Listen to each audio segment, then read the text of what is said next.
ভ্রমণ না করলে বোঝা যায় না।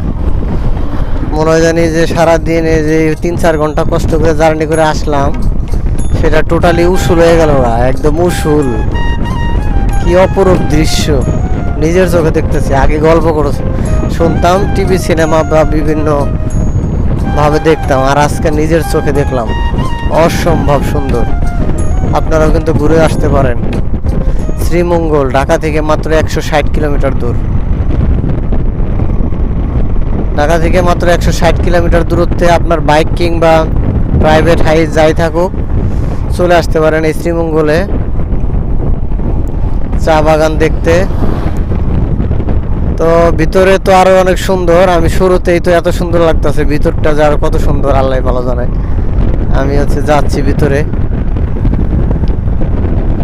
তো আমি নিজে দেখবো, আপনাদেরকেও দেখাবো। ভিডিওটির সাথে থাকেন, ভালো লাগলে মন্তব্য করবেন কেমন। আর বরাবরের মতো আমরা দুই বাব্বাটা আসছি, আমার ছেলে আর আমি, আর পাশাপাশি আমার একটা কলিগ আসছে। তো আমরা এখন উপরের দিকে যাচ্ছি। পাহাড় পর্বত টিলা সব কিছু উঁচা নিচা, দেখুন কত সুন্দর দৃশ্য। মাশাআল্লাহ। হবিগঞ্জ সিলেট এক্সপ্রেস বিরতিহীন ভাবে চলছে এটা। এখন কিন্তু পাহাড়ের ঢালে উপরের দিকে যাচ্ছি। তো ফাইনালি কোথায় যে যাচ্ছি আল্লাহ জানে, আমার তো অভ্যাস নাই এদিকে আসার। দেখি, আঁকা বাঁকা রাস্তা,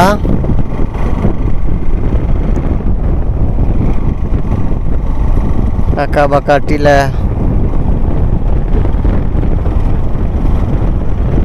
ওয়াও, শান্তি শান্তি, বাতাসটাই যেন শান্তি, বাতাসটাই অনেক ঠান্ডা, অনেক ভালো লাগতেছে, অক্সিজেনে ভরপুর। আর বিগত দিনগুলোতে কিন্তু প্রচুর বৃষ্টি হয়েছে, তো আজকে আলহামদুলিল্লাহ এত বৃষ্টি নাইকা, আল্লাহ তাআলার অশেষ মেহেরবানি। বৃষ্টি থাকলে আমাদের ঝামেলা হয়ে যেত। তো আজকে এটার একদম আদো প্রান্ত, একদম ভিতরে দেখবো, ভিতরে যাইব। কোথায় যাব জানি না। যাও আম্মু যাও। ওই যে আমার আর এক আম্মু যান ভিডিও করতেছে। এটা আমার তুষার ভাইয়ের মেয়ে। তো আমরা দুইটা বাইকে 4 জন আসছি, আমার ছেলে আর আমি, আর ওইখানে তুষার ভাইয়ের মেয়ে। তো আসলে অ্যাডভেঞ্চার হয়ে যাচ্ছে আজকে, মাগার মজার মজা। বাবা কেমন লাগতেছে? সুন্দর লাগতেছে না? সবকিছু অসম্ভব সুন্দর না বাবা? কষ্ট কষ্ট কষ্ট কেন উসুল হয়ে যাচ্ছে।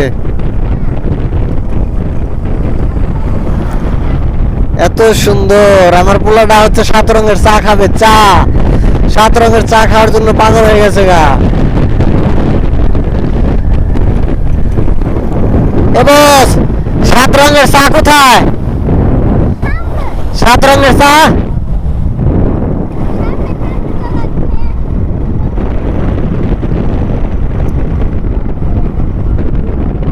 এই যে ফিনলে। তো এখানে সাইনবোর্ড দেওয়া আছে সাবধান, দুর্ঘটনা প্রবণ এলাকা। আসলে এটা আঁকা বাঁকা রাস্তা, তো একটু সাবধানে চালানোই ভালো। তো আমরা এখানে তো আসলে রেস করতে আসি না, আমরা দেখতে আসছি। তো দেখবো, এটাই স্বাভাবিক। তো এখানে আসার পর আমার যে নাক দিয়ে যে একটা নিঃশ্বাস নিচ্ছি, নিঃশ্বাসের মধ্যে কেমন যেন একটা প্রশান্তি লাভ করতেছি। এত ঠান্ডা লাগতেছে, এত ভালো লাগতেছে। অক্সিজেন তো প্রচুর প্রচুর অক্সিজেন আছে এখানে। রশিদপুর গ্যাস ফিল্ড, এটা বাম দিকে।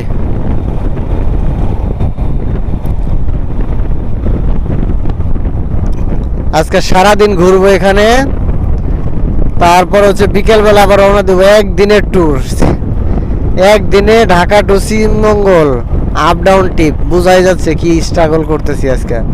আর সাথে আছে আমার মাত্র 7 বছর বয়সের, 7.5 বছর বয়সের আমার বাবা।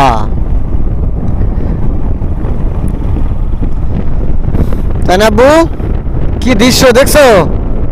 হ্যাঁ, ওরে দৃশ্য রে।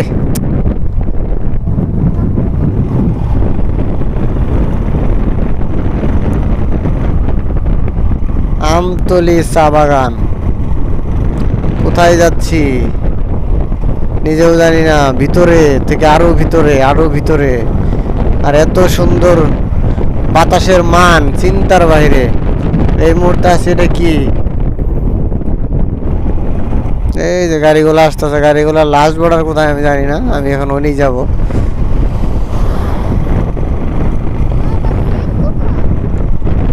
এর আছে, সামনে আছে মনে হয়।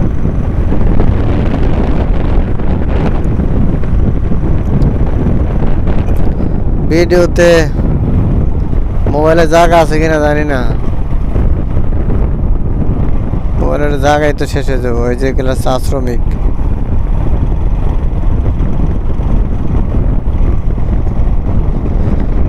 কত সুন্দর, অনেক সুন্দর, অনেক সুন্দর, কি বলবো, অসাধারণ, এক কথায় অসাধারণ। তো এত খানা খন্দল বৃষ্টি অপেক্ষা করে, বৈরী আবহাওয়া অপেক্ষা করে যে আসছি, আসার পরে কিন্তু এখন ফিলিংসটা অন্যরকম কাজ করতেছে। আমি সবথেকে ফিল করতেছি নিঃশ্বাস।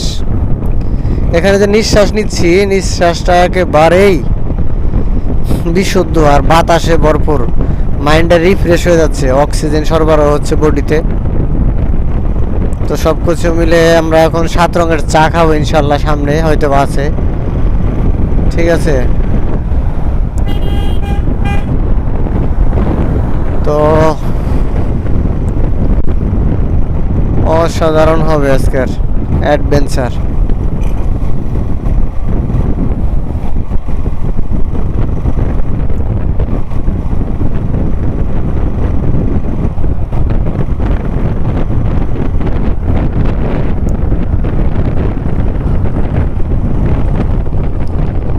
সকালে রওনা দিয়ে এসে তাড়াতাড়ি এখানে পৌঁছাইতে পারবো এটা চিন্তা করি না। এই যে লেবু নিয়ে যাচ্ছে গাড়ি ভাইটা, লেবু, ভরপুর লেবু।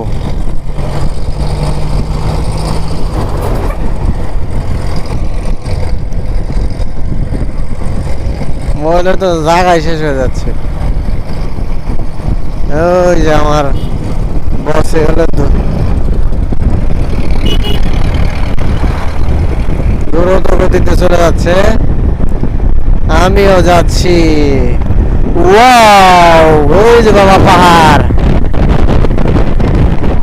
ওরে বাবা রে, কি অসাধারণ দৃশ্য, কি অস্থির লাগতেছে, অস্থির।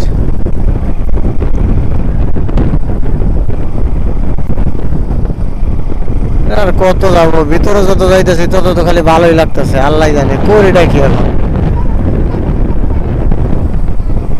না, তুমি আমার থেকে দূরে যাও না, পাওয়া যাবো না কিন্তু আর।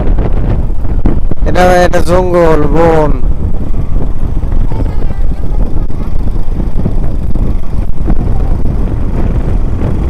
আমার পোলা তো এক্সাইটেড, পুরো এক্সাইটেড। পাহাড়ে উঠবো সে, পাহাড়ে ওঠার জন্য পাগলা হয়ে গেছে রে আমার পোলা।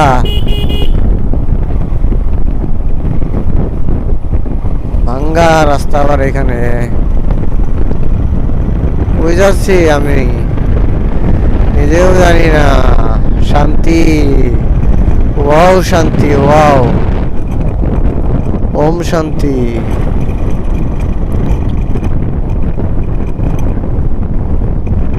উপরে নিচে পাহাড় পর্বত টিলা, প্রকৃতি এত সুন্দর করে সাইজা গুজা বসে রয়েছে এখানে, চিন্তার বাইরে।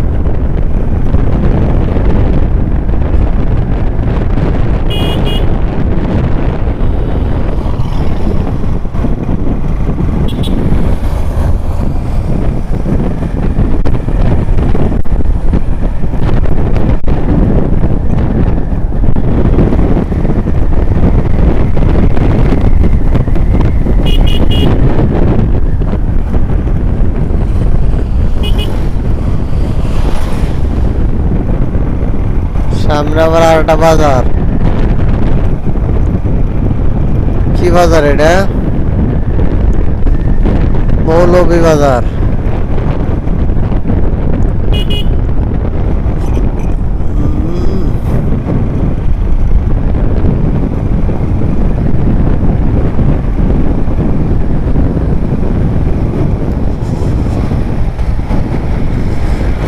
মাঝে মাঝে কি গাড়ি ঘুরে এসে ডিস্টার্ব করে। এই যে হবিগঞ্জ জেলা, ধন্যবাদ শেষ। এই যে ওয়েলকাম টু, এই যে চলে আসছে আকর্ষণীয় স্থান, এই সেই জায়গা। এখানে একটা ছবি হবে এখন। ওরে বাবা রে, কি অবস্থা!